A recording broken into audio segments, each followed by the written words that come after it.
I'm Scott. And he's Scott. And I'm still Scott. That's at least 3. No, you're Scott. Okay. And you're still Jesse. So, you ready for my news that'll blow you away? Yes, I'm ready.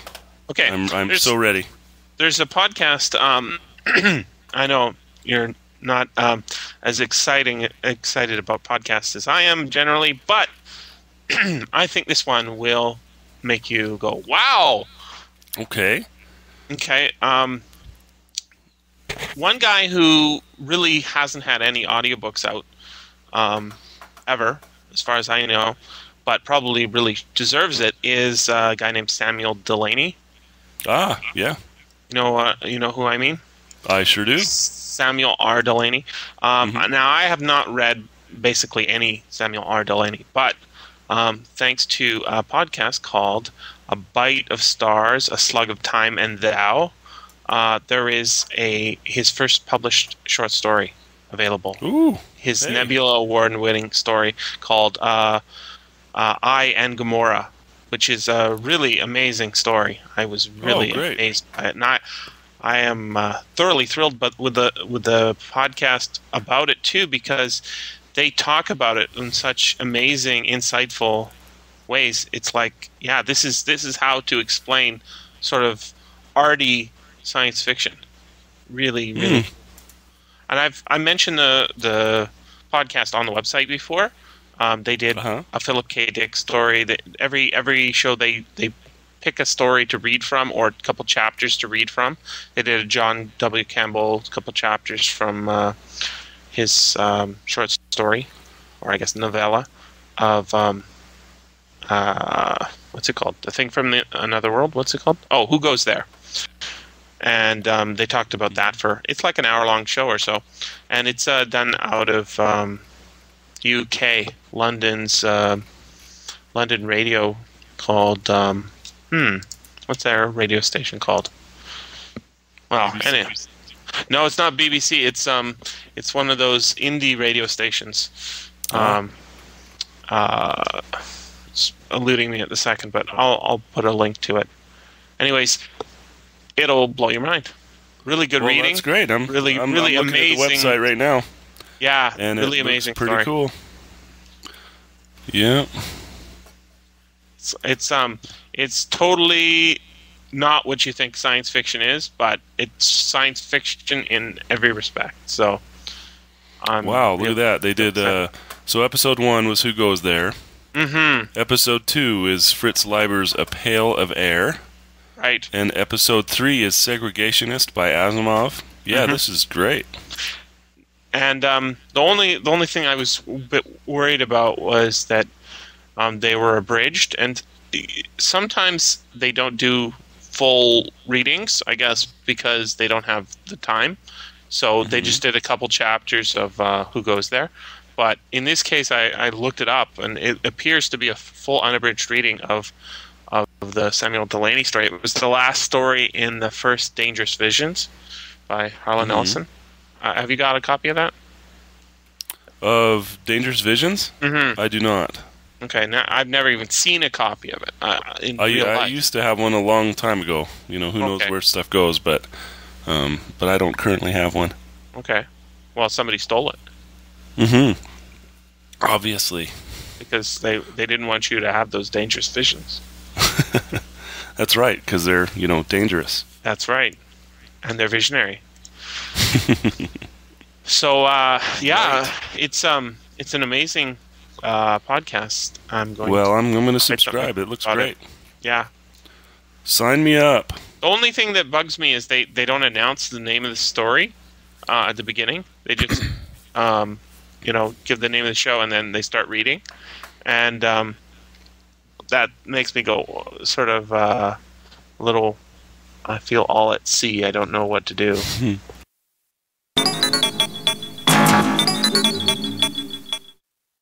We talked about a fella named Orhan Pamuk. Mm-hmm. You brought him up a couple of podcasts ago, And we had an audiobook come in. It's called My Name is Red. It's from Random House Audio. Read by John Lee, who is really great. He read the fourth novel of the Song of Ice and Fire series. So that's how I know him. But anyway, he's very good. Should I read the synopsis here? Please, because it's not a typical thing. From one of the most important and acclaimed writers at work today, a thrilling new novel. Part murder mystery, part love story, set amid the perils of religious repression in 16th century Istanbul. When the Sultan commissions a great book to celebrate his royal self and his extensive dominion, he directs Enişte Effendi to assemble a cadre of the most acclaimed artists in the land. Their task is to illuminate the work in the European style. But because figurative art can be deemed an affront to Islam, the commission is a dangerous proposition indeed, and no one in the elite circle can know the full scope or nature of the project. Panic erupts when one of the chosen miniaturists disappears, and the Sultan demands answers within 3 days. The only clue to the mystery, or crime, lies in the half-finished illuminations themselves.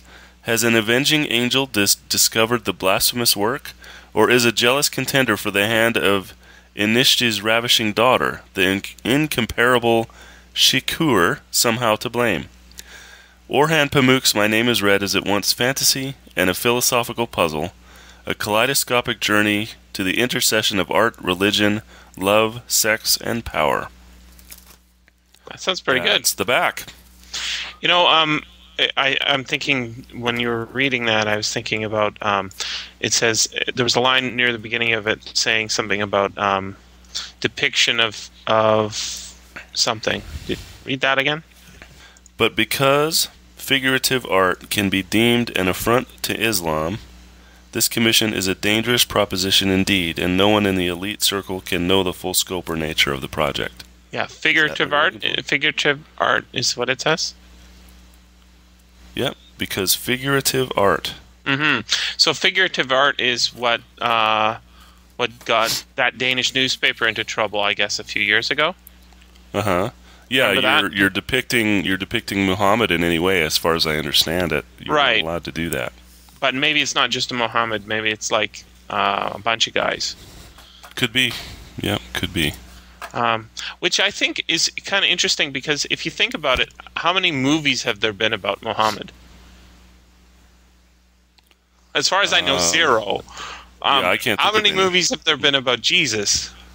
Plenty. About 75, major Hollywood productions. And I think there's even been one of Buddha. I think starred Keanu Reeves or something like that. I could be wrong about that, but I think it's kind of. I'm so glad I missed that one. Well, I don't know. It might have been good. I don't know. But the point is I think it's kind of interesting, because it seems to be sort of a detriment to spreading the popular image. Don't you think? Well, yeah. Christianity doesn't have that. I'm not sure what the logic is. It's probably something like, the don't put your idols in one basket or whatever it is. I don't know. Keep all your idols in one basket. No. Well, it's what's an affront, anyways? That means it's bad. Affront means bad. Next, we have... This one came in. It's called Paraworld Zero by Matthew Peterson. It appears to be a self-published audiobook on MP3 CD. Anyone who wants to check it out can go to paraworlds.com. PARAWRRLDS.com. And anyway, it's got, all kinds of kudos on the cover and stuff like that. Harry Potter meets Star Wars, says one reviewer. So it appears to be a YA science fiction fantasy. Yeah, it looks. I'm looking at the art for it, and it looks very Harry Potter / Star Wars. Somebody's got like a lightsaber sort of thing, and she also has like bunny ears or something. Oh. And somebody has green hair. What's the description? Is there a description on the back? Yeah, there sure is. 12-year-old Earthling Simon Kent stumbles upon a secret that thrusts him into a bizarre adventure filled with magic, technology, and deadly out-of-this-world creatures. He discovers a true friend, confronts his inner demons, and becomes the savior to a particular race of people when all he truly wants is to find his way back home. Parallel to Simon's adventures is a mystery involving a cat-like spy and a magical swordsman who both struggle to maintain peace among the para-worlds. But evil lurks in unexpected places, and few people can be trusted. Their paths ultimately lead them to Simon, the one boy who might be able to prevent the biggest assassination attempt in the known universe. There's a video trailer on the website too, so maybe we'll put up a link to that with the new release post.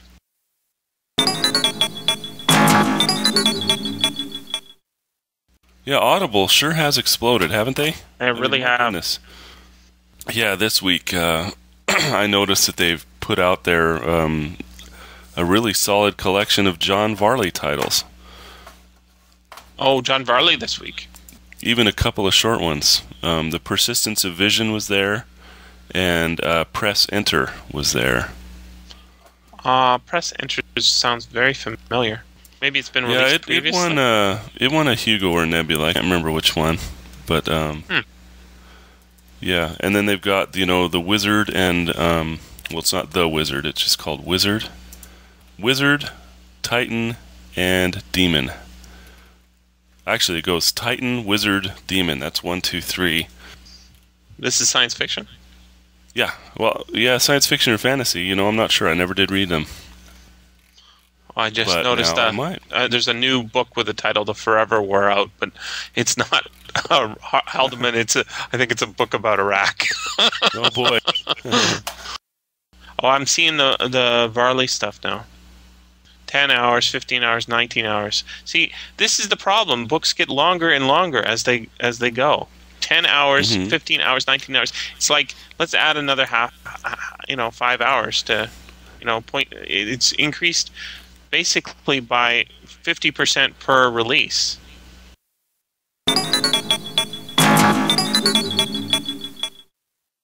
Oh, look, Status Civilization's up. This is the new Wonder Audio release. Robert Sheckley's new novel. Oh, well, it's not a new novel. It's an old Robert Sheckley novel. Will Barrett has no memory of the murder for which he was convicted. He will now have to live his life sentence on the prison planet Omega. The few that survive there do it by committing crimes, and the more adept the planet inmates are at a higher crime, the more they climb their bizarre antisocial ladder. They all must live in a society where drug addiction is mandatory, as is the worship of the Dark One. And Dark One is capitalized. Barrett's goal is to find why he was sent to this mad world, to clear his name and return to Earth. But first he must survive, for a life sentence on Omega is usually a short sentence indeed. From 1960. I did not proof listen this one, but I think it's going to be awesome.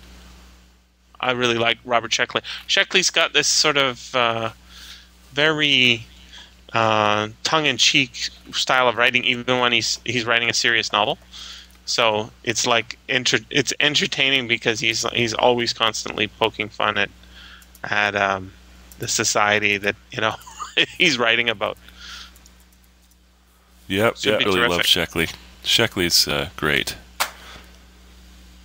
Should be really terrific. Read by Mark Nelson, so it's going to be a solid read too.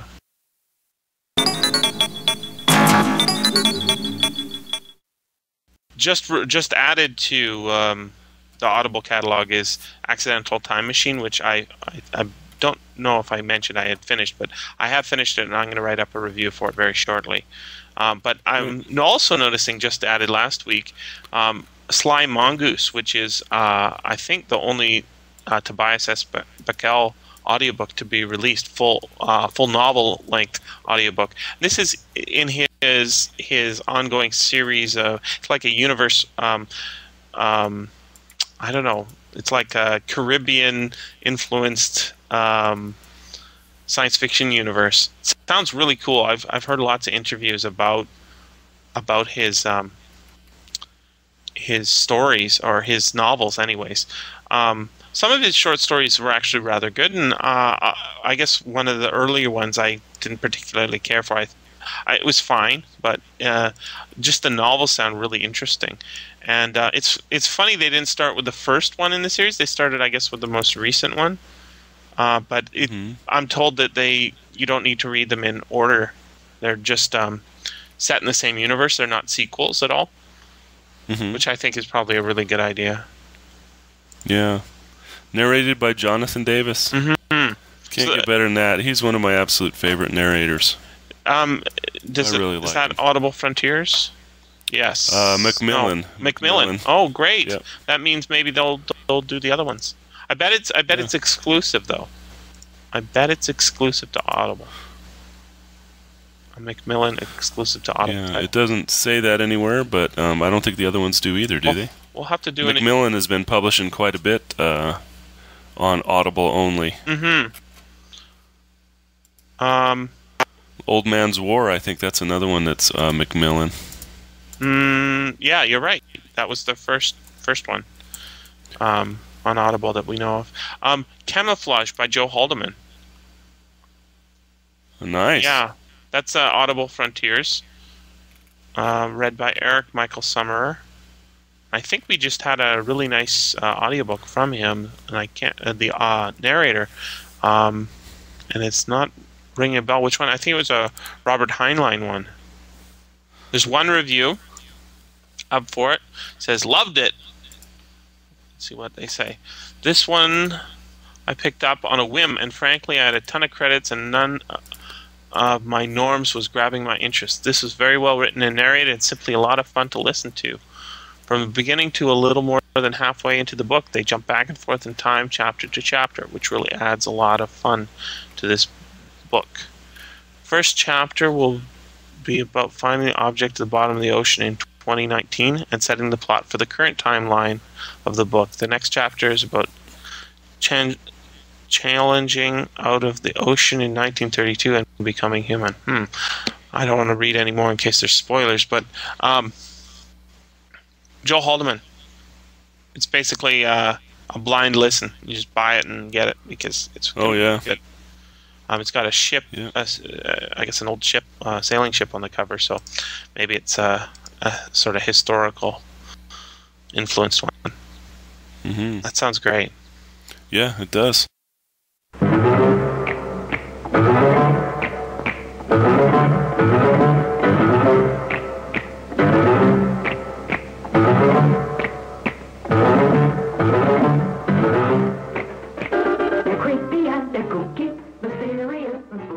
Hey. You rang. No, you rang. Oh, I still rang. You bet. I was floating around on Netflix, and my daughter was here, my 8-year-old daughter. And Netflix has this thing now. If you're a subscriber to Netflix and you're getting their DVDs, you get to play a lot of this stuff for online, which is included in the subscription price. So they had the Addams Family, the old Addams Family DVD set, and you could play it without ordering it, you know. So we watched the first episode, and she absolutely loved it. Really? Yeah. So she digs black and white then? Didn't mind one bit. She didn't even mention that. That's really surprising. Kids are usually like freaked out by black and white. No, she didn't even mention it. She just watched it, and gosh, we laughed. It was fun. Great. You should get the whole thing. Maybe I will. Why not? You know, yeah. I don't buy many DVDs anymore. I watch plenty, but I don't buy many anymore. Well, you don't need to buy it. You can rent it. Yeah. Rent it one disc at a time. Get it from Netflix and stuff, and that way when the new format comes out, whatever it might be, I'm not committed. That'll work. Yeah. Oh, you think there's going to be a new format past Blu-ray? There's going to be new formats forever. Yeah. You think? Oh, yeah. I'm thinking maybe we're going to be seeing the end of that. And then it'd just be delivered through cables? Just digitally. Yeah. I mean, yeah, I would call that a new format, though, but you're right. I do think Is it a new format? But money is still going to change hands, though. I mean, you're going to still have to purchase something. So if you've got this, like how many times have I bought the Star Trek movies through the years? Too many. Too many times, yeah. Well, yeah, so actually not that many when I think about it.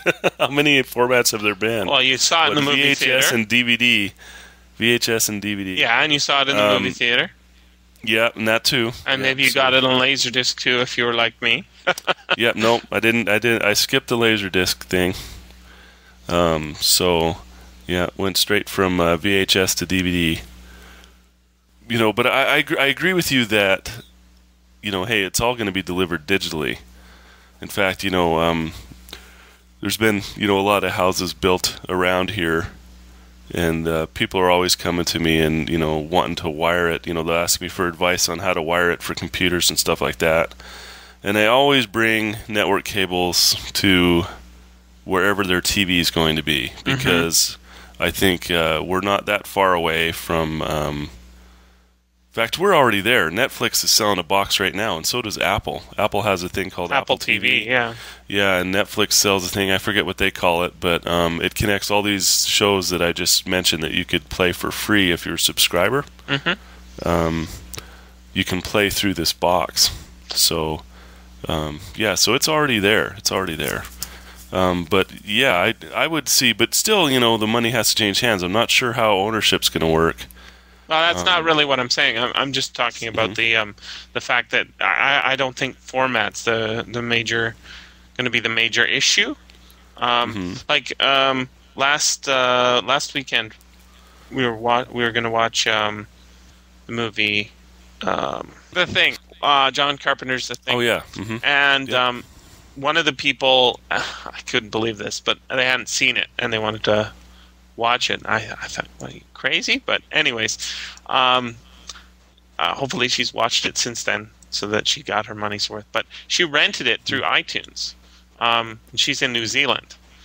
So it's not that it's not available in many formats. It's that why would you go through the hassle of going down to the store, renting it, and then bringing it home and then bringing it back when you can just download it in one click? Yeah, and the only thing preventing people from doing that en masse, I think, is quality, video quality. Well, presumably it's okay, and it's going to get better. Yeah, it's going to get better. That's guaranteed. But right now, it's not.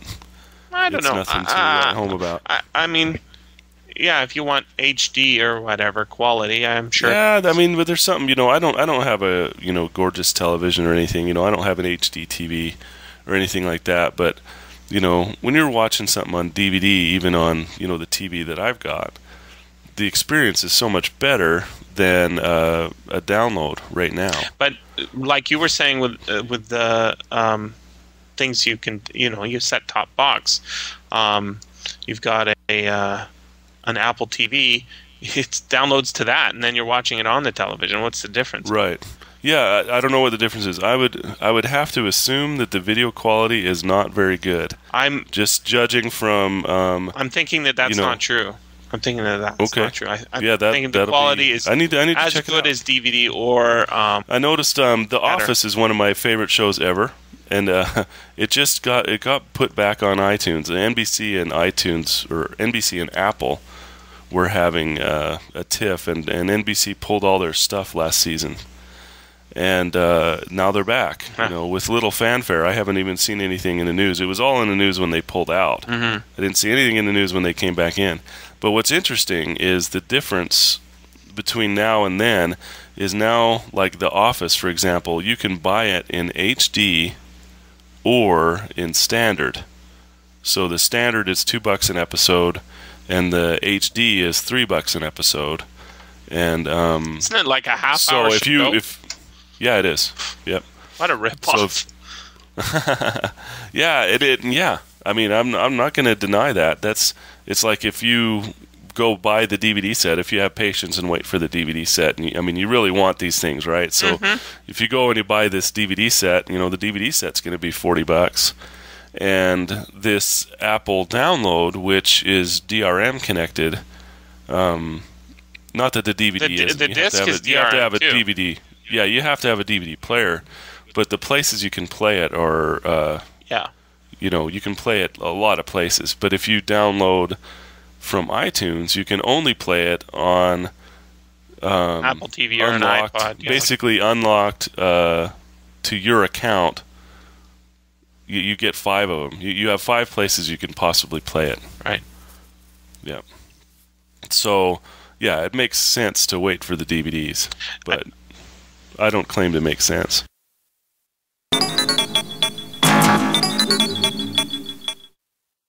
Going back to new releases, I noticed the new John Scalzi novel's out as an audiobook. Zoe's Tale? Mm-hmm. Yeah. Now, I really liked the first one. Old Man's War, I thought it was excellent. Gave it a essential status. And the second one was good, but it was not awesome. Mm-hmm. And I think there was a third one, but it's sort of eluding me right now. And there was a short interstitial novel or novelette or something that was not that exciting. So I'm wondering if this is going to be awesome or not. There's one review and it's got 5 stars. Yeah, Scalzi's got a lot of fans. That's for sure. Oh, he's got a great blog and he's hilarious. So yeah, I mean, I agree. I read Old Man's War in print. It was before the audiobook was out, and yeah, I did really like it. I thought it was neat. Yeah, he's got a lot of style in that book. It's a classic. It's a new classic, it is. modern classic. Fantastic book, fantastic novel.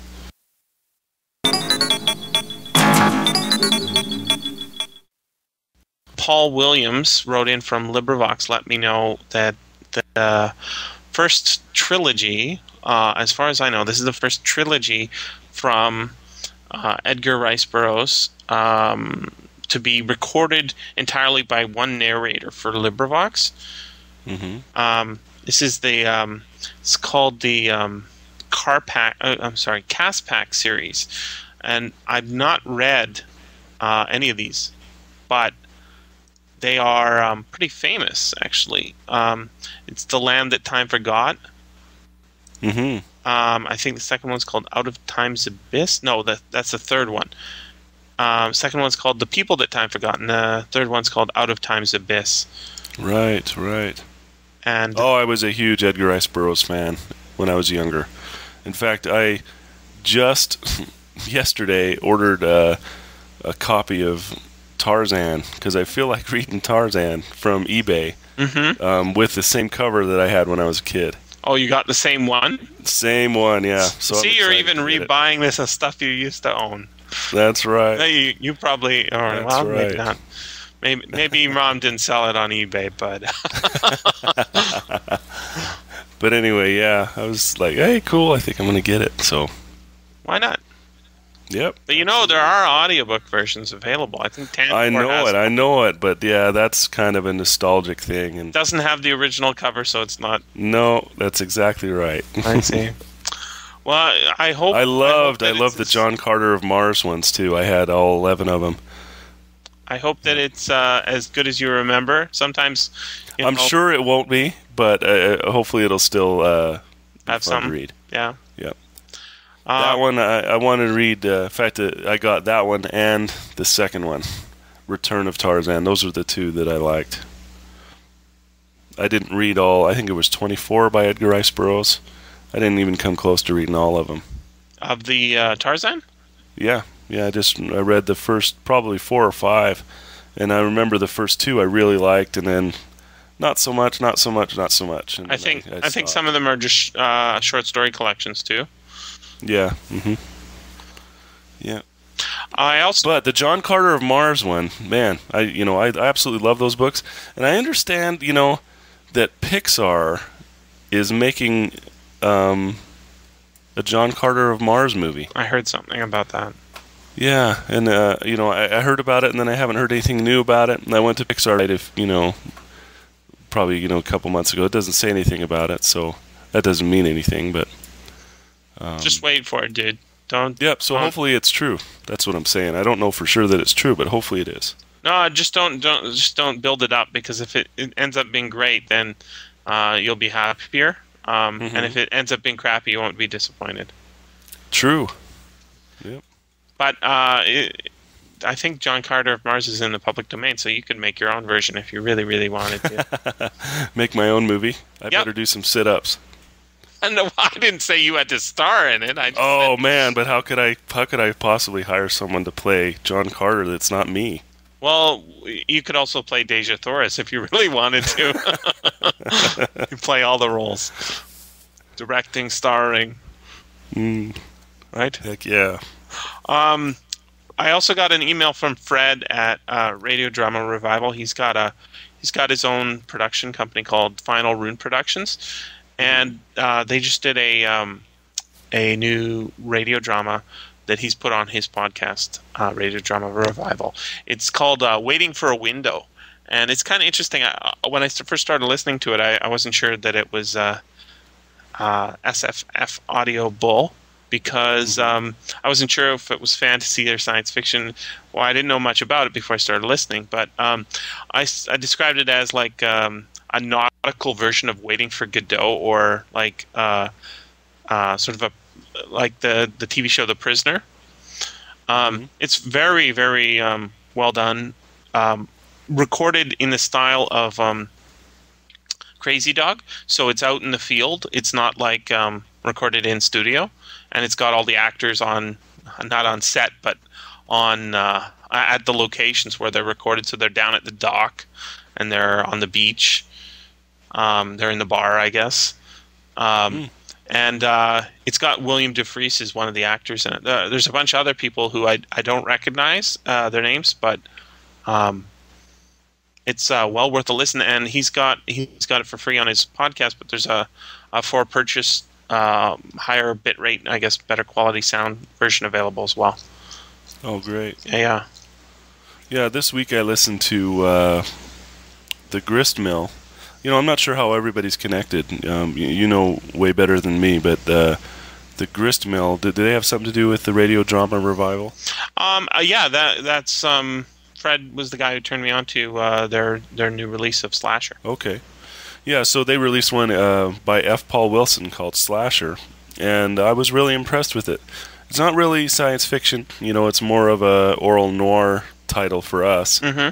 And it's so hard to talk about it at all without revealing stuff, so I won't. But you're going to do a review? Yep, I'll have a review up this week. I really enjoyed it. I thought it was good. The acting is pretty good. Yeah, that's kind of cool, because when you first got him in, you were like really not super high on the idea. I'm not super high. It's just the problem is how many audio dramas have come through here. And you just get tired of it because a lot of it's really terrible. That's true. And it's just like, okay, I can either listen to this or I can listen to that. And when new audio drama comes in, it's a tough sell for me at this point. But anyway, I'm glad I listened to the Grist Mill. I've got another title by the Grist Mill that's perfect for. It's a good October title. Joe R. Lansdale's The God of the Razor, and there's a story by Mort Castle. I don't have it in front of me. There's a story by Mort Castle on the same CD. And I can't remember the title of that. But anyway, so it's 2 audio dramas in an hour, and I'll be doing that one next.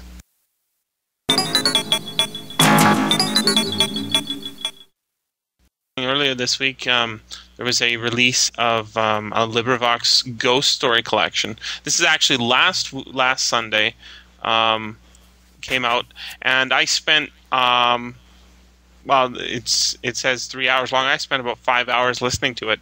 I guess I wasn't listening to it solid, but I listened to all the stories in the collection, which is pretty impressive. It's 10 stories, and I did pretty much a tiny review of each of them, just to let people know what's in them, because that's the one thing about LibriVox is they'll do a summary for the collection, but it's really sort of a generic summary.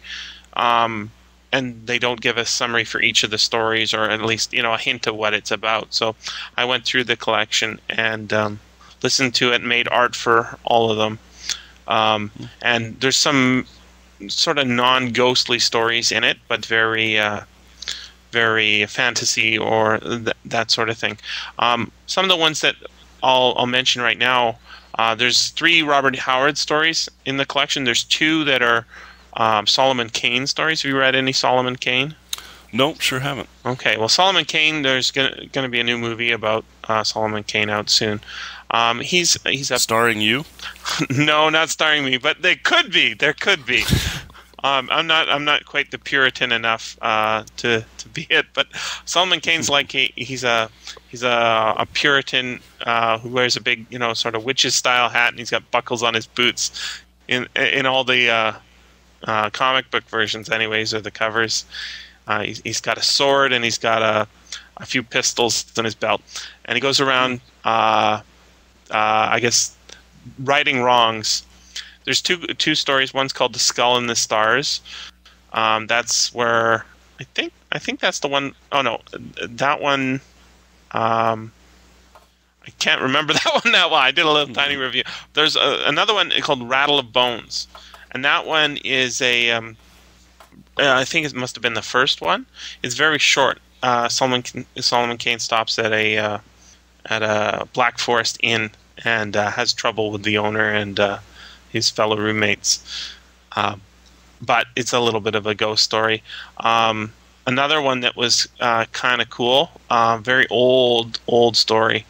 It must have been like late 19th century, early 20th century, called The Man Who Was Not on the Passenger List. That's more like a real old-style ghost story by a guy named Robert Barr. I wrote this little thing for it. An unaccounted-for passenger on a luxury liner is somehow tied into a strange annual payment given to a widow. Well-written, almost modernly styled tale. Anna Simon's reading, Germanic accented, but not at all displeasing. It's a kind of old-fashioned ghost story without having booze and scares. Gotcha.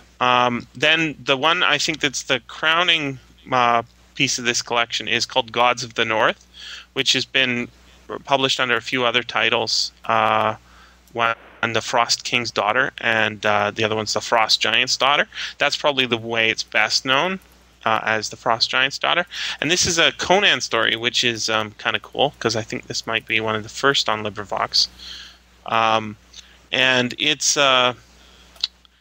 really it's sort of an iconic story because it's very short, 21 minutes, but it's kind of a ghost story too, or at least a brush with the gods sort of story, and well worth a listen. It's got a really good reading, worth checking out. Great. Yeah, I was thinking, while you were talking there, about ghost stories that I've really enjoyed in the audio drama department. Mm-hmm. And the best ones that I've heard are from the CBC series called Nightfall, mm-hmm. Which you turned me on to. Mm-hmm. You sent me a couple of cassettes of those, and they're good. I remember one. I just can't remember the title. It was kind of a ghost in a room type of story, where somebody was, hey, you can stay in this room overnight. If you can do that, then, mm-hmm. You're a big hero or whatever. So, genuinely frightening radio. I mean, it was really excellent. Actually, that reminds me, I actually think there's a title in this collection that is basically the forerunner of all those sort of, you stay in the haunted room overnight and you win a prize sort of things. Mm-hmm. And it's actually very similar to this new Stephen King movie that's out. I don't know if it's out on DVD or in the theaters. 1408? Yeah, that one. That is a good movie. Oh, you seen it? Yep. I did, yes. Okay. Is it on DVD? Yeah, it's a good scary movie, and it's one of those, Stephen King has had a lot of movies. I'm a big Stephen King fan. Mm-hmm. There's been a lot of Stephen King movies, and they almost all stink, almost every one of them. But this is one of the very few that really captures Stephen King, his style and his mannerisms, It was very, very good. I thought it was really excellent. Did you say you saw this in theater, or is this on DVD? No, it's on DVD. Okay, so it must have been in theater earlier this year. I forgot to mention this one, actually. It's an H.G. Wells story from a long time ago. It's called The Red Room, and I'll read the description I gave for it. From the 19th century comes one of the most copied stories of the modern 20th and 21st centuries. The Red Room illustrates the internal human conflict between rationality and the irrational fear of the unknown. The protagonist spends the night in a haunted room in an isolated castle in an effort to debunk the legend surrounding it. And that's what it is. A guy goes to a castle and he goes into the room saying, I'm going to disprove that there's any ghosts in here, I'll win a prize, some money or whatever. By doing so, and of course he doesn't last the night as he intends. Yeah. So you say it's a good movie? Yeah, it's really an excellent movie. Okay. It really is. It's. I also mentioned in the description that 1408 is from the audiobook collection Blood and Smoke. Is it not a paper book as well? Blood and Smoke, you would know it is. I think it was in one of his collections. I don't recall which one it was. Yeah, it's not coming to mind. I have not read it in print, and in fact, I haven't even heard the story on audio. That's unusual. Yeah. Maybe it's time to order it. I listened to almost everything Stephen King's done. He's one of the, because of his status, and he likes audiobooks, to begin with. So early on, when people were publishing abridgments of everything, he was able to insist that his stuff not be abridged, even though a lot of people would say he should be. Anyway, but the audiobook versions of his novels were so good. I mean, they always had a really excellent reader. And anyway, I stopped at purchasing his books and was only getting audio, a long, long time ago. It says, I'm looking it up on Wikipedia. It says Blood and Smoke is from 1999. It's an audiobook where Stephen King reads 3 of his own short stories. At the time, he said that the 2 stories which hadn't been published would be. However, all 3 were published in Everything's Eventual, 14 Dark Tales collection. That's what it is, yeah. And then it says all 3 stories in Blood and Smoke are about smoking in one way or another. The tape or CD came in a box that's designed to look like a cigarette box, including the flip top. And then it shows the short story says Lunch at the Gotham Cafe, 1408, and In the Death Room, from Simon & Schuster.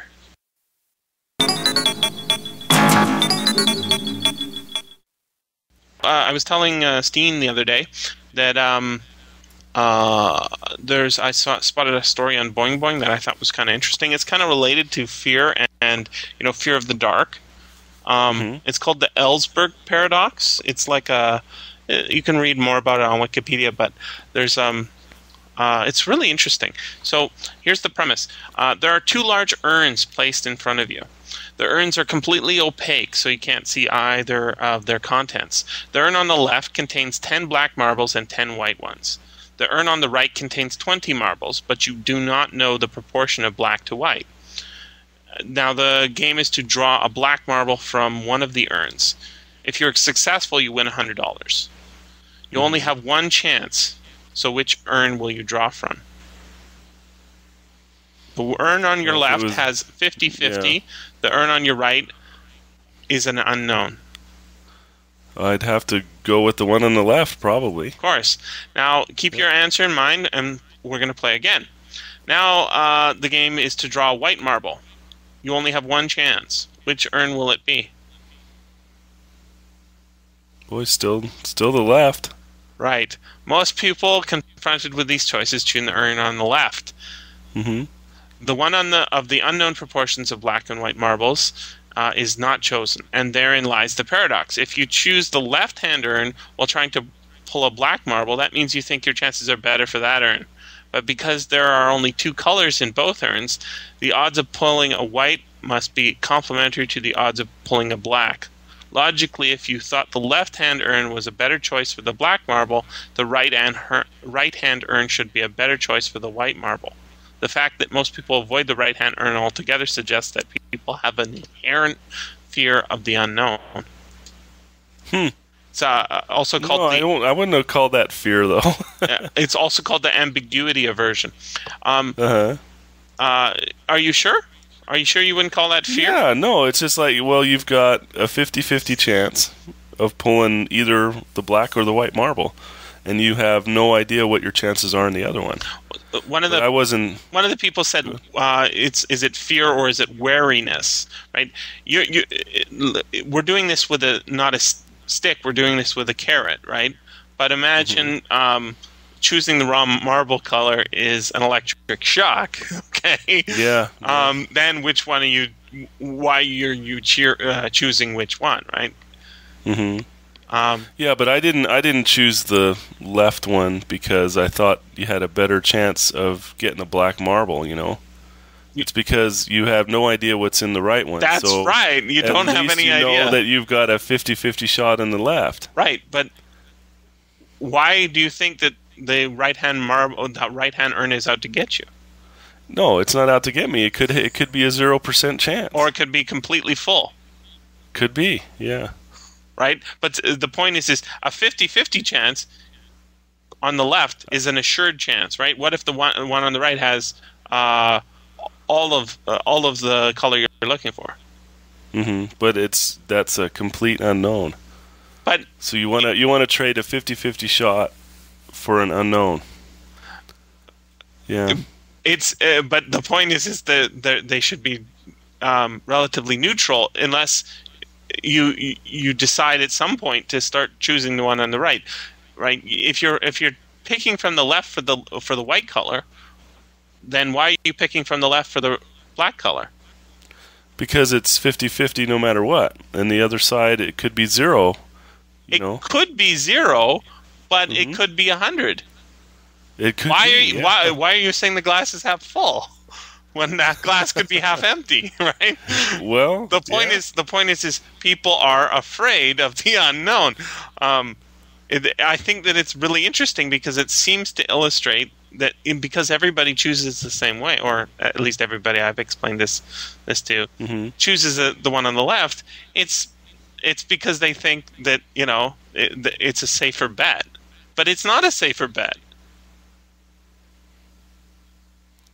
Well, unless you think I'm trying to trick you by Yeah, I guess it depends on the guy filling the urns. That's right. But trust the dude filling the urns. But these are theoretical urns. They're not even real urns. So why would we assume that they're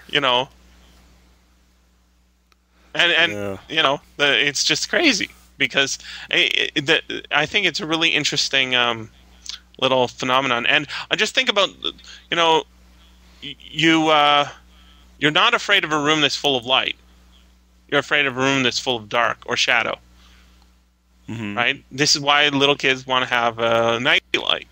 They don't want a night light because they're afraid of the light. They want a night light because they're afraid of the dark. And it's not like the dark room is full of things that are different from the light room.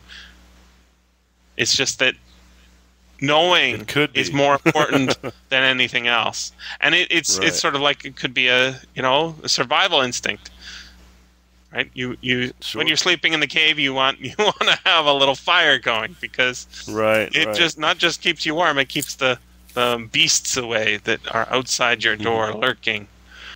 You bet. Right. It comes down. There's my favorite Lovecraft short story is called "The Statement of Randolph Carter," and it gets all its power not from what you see, but from what you imagine. Right? Mm-hmm. There's two guys. It's told in past tense in the form of a statement to the police, and the one guy, Randolph Carter's explaining that he doesn't remember the events that clearly, but in his best recall, they went out to the this cemetery that nobody can find, opened up a tomb in the earth, and his friend climbed down there, carrying a portable telephone on a reeled cord, and he climbed down into the earth. And when he got down there, something happened. We don't know what happened, but whatever it is frightening and horrible, because we don't know what happened. But it's horrible. It's really horrible. And the better your imagination, the more horrific it is. If you don't have any imagination, it's what's going on down there. But if you have an interesting imagination, you're saying, what the hell's down there? Right? Well, nothing, because it's a short story and it's not a real story. But you bet. It still gives you the creeps because it's your imagination. Not knowing is much more scary than knowing. Knowing what your guts look like is scary, but not knowing is much more scary. When you're looking for the shark in Jaws, not knowing where the shark is much scarier than seeing the shark's fin. Right. That's true. Yep. That's what I'm saying. Hey, the Statement of Randolph Carter, is that included in one of those audio realms? Yes, volumes? It is. Cool. Yep. Read by I was going to say Fred Godsmark, but that's not right. Yeah, Wayne June. Wayne June. Yep.